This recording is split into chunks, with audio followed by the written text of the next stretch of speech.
Welcome back. In this lesson, we're going to write a JavaScript program that calculates the volume of a pentagonal prism using just two values, the base edge and the height. This is a practical exercise in applying math formulas directly in code, while also validating user input, like a pro. Let's jump in and explore how we can turn geometry into clean functional JavaScript. A pentagonal prism is a 3D shape with two pentagon-shaped bases and rectangular faces connecting them.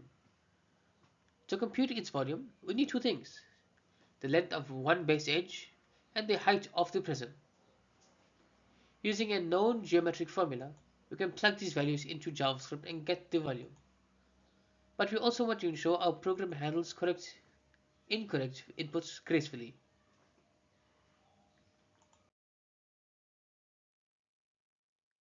Here's our main function.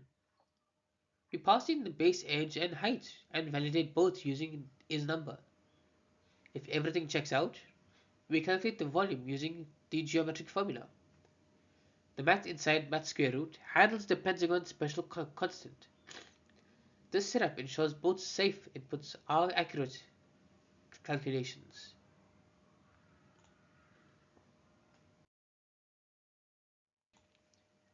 Let's break it down.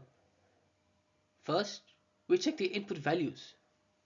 If either is invalid, like a string or a negative number, we throw an error.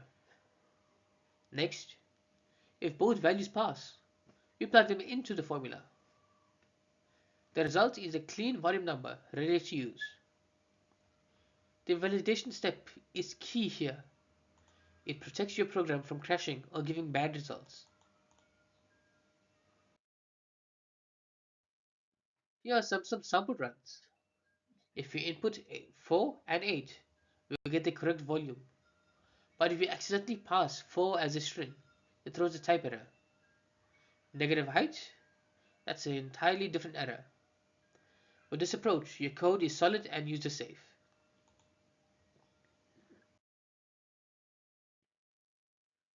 Volume calculations like this show up in many fields.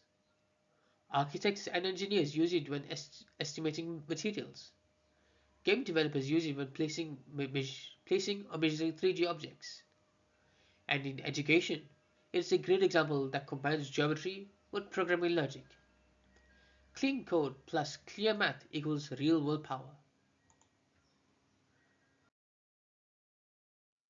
To wrap up, we built a dependable volume calculator for pentagonal prisms using just height and base edge. The key was not just the formula, but also strong validation. This ensures your function works under any condition, something that's always appreciated in real world coding.